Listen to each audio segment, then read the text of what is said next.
In a society where success is often defined by what we own, Americans are increasingly caught in a spending loop that strains both their finances and their mental well-being. Consumerism, or the desire to acquire more and more, has shifted from a lifestyle choice to an expectation that's nearly impossible to avoid. From fashion and technology to experiences and luxuries, constant marketing tells us that we're just one purchase away from happiness. But behind these promises, the effects on personal finances and mental health are significant. This video dives into the reality of consumerism's impact on Americans' wallets and minds and explores how breaking the cycle could lead to a healthier, wealthier future. The roots of America's love affair with spending. America's culture of consumerism has deep historical roots dating back to the post-World War II economic boom. Following years of scarcity and rationing, American manufacturers and marketers capitalized on economic optimism to encourage spending as a path to personal fulfillment and status. From automobiles to suburban homes, people sought to display their achievements, and the idea that more is better took root.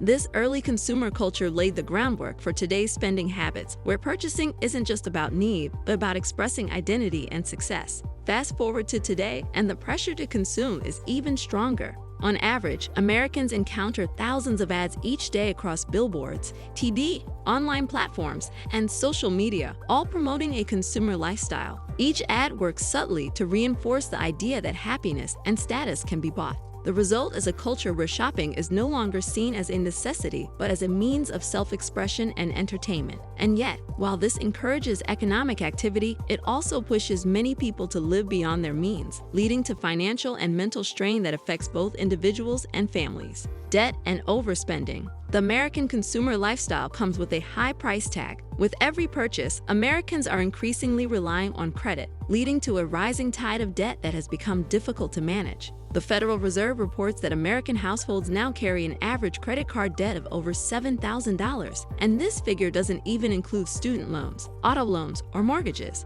Credit card debt alone comes with interest rates often exceeding 20%, meaning that a small purchase can quickly balloon into an unmanageable financial obligation. Debt doesn't stop at credit cards. A new wave of buy now, pay later services like Afterpay, Klarna, and Affirm has made it easier for consumers to defer payment on purchases with terms that often appear to be interest-free. While BNPL options may seem like a budget-friendly choice, they can lead consumers to buy more than they can afford. According to a Consumer Financial Protection Bureau report, people using BNPL services are more likely to incur late fees and accumulate debt over time compared to traditional credit users. Many find themselves juggling multiple payment plans that make monthly budgeting more complex and lead to long-term financial strain. The mental toll of constant comparison. The impact of consumer culture isn't limited to finances. It has profound effects on mental health as well. Constant pressure to keep up with other spending habits can lead to feelings of inadequacy and dissatisfaction. Social media has amplified this effect, exposing people to curated images of luxury lifestyles, vacations, and new purchases, creating a persistent fear of missing out, or FOMO.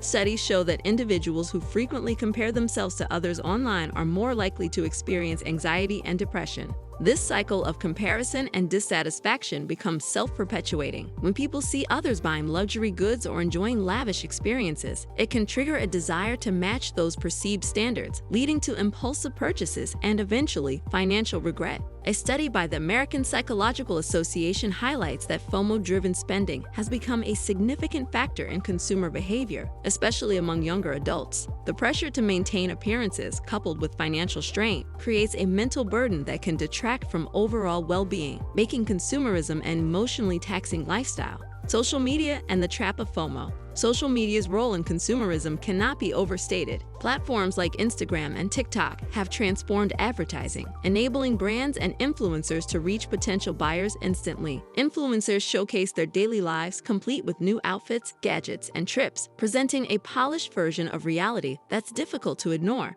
For viewers, the pressure to join in can be immense, especially when the content comes from people they follow and admire. Studies indicate that social media use combined with consumerist pressures can lead to lower self-esteem and increased levels of stress among young people. The result is a generation growing up in a culture where they feel compelled to buy things they may not even truly want, simply to feel validated by their online peers. And when these purchases are made on credit or deferred payment plans, the financial strain follows them into adulthood. Buy now, pay later. These services have reshaped the way Americans shop by making it easier to buy items without paying upfront. By breaking down payments into smaller, manageable amounts, these services create a sense of affordability that often leads people to overspend. But the convenience of BNPL comes with hidden costs. Many consumers end up missing payments, incurring late fees that add up quickly. Others find themselves with a growing list of payments to manage, making monthly budgeting challenging and leading to more financial stress. While BNPL services are marketed as interest-free, this only applies if payments are made on time. For those who miss payments, high fees and even interest charges can kick in, leaving consumers worse off than they were before. According to research from the Consumer Financial Protection Bureau, BNPL users are more likely to struggle with debt over time, often facing an uphill battle to pay off what seemed like manageable purchases initially. The emotional spending cycle, shopping as a form of retail therapy, has become common, with many people turning to spending as a way to cope with stress or boost their mood. But while a new purchase can create a brief sense of joy, this effect is typically short-lived, often followed by feelings of regret or guilt.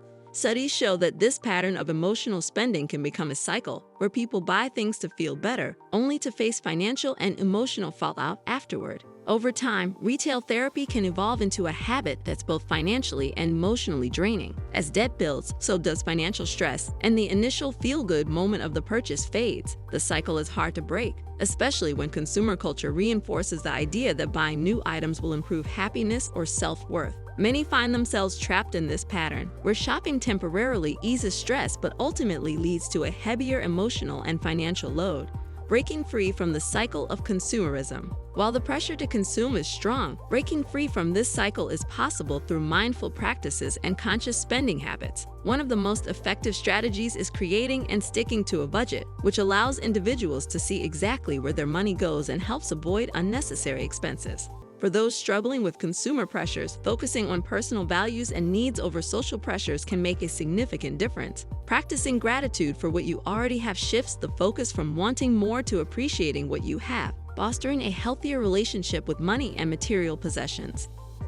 Building financial literacy and self-confidence. A strong foundation in financial literacy is essential for breaking free from consumer pressures. Financial literacy includes understanding basics like budgeting, saving, and the risks associated with credit. Unfortunately, many Americans lack access to comprehensive financial education, leading to costly mistakes. A study by the National Financial Educators Council found that nearly 70% of Americans believe they would benefit from learning more about finances, especially in a consumer-driven society. Improving financial literacy can help people make better spending decisions and resist consumer culture's influence. With the knowledge to manage debt, avoid high-interest purchases, and plan for the future, individuals are better equipped to avoid the traps of consumerism. This empowerment reduces reliance on credit and deferred payment plans, offering a path toward financial stability and self-confidence. Finding joy beyond possessions. In a society where possessions often symbolize success, finding happiness beyond material goods can be transformative.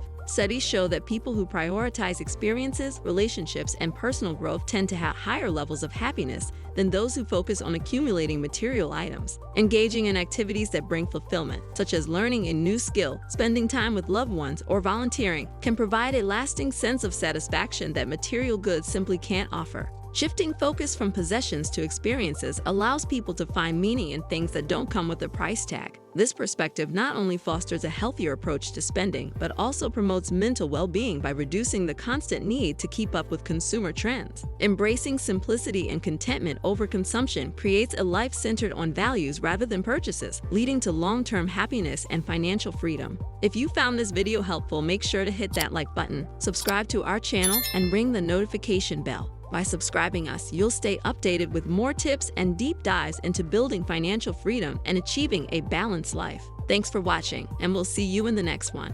Budgets of freedom. That's how we do this. Budgets of freedom. That's how we do this. Budget of freedom.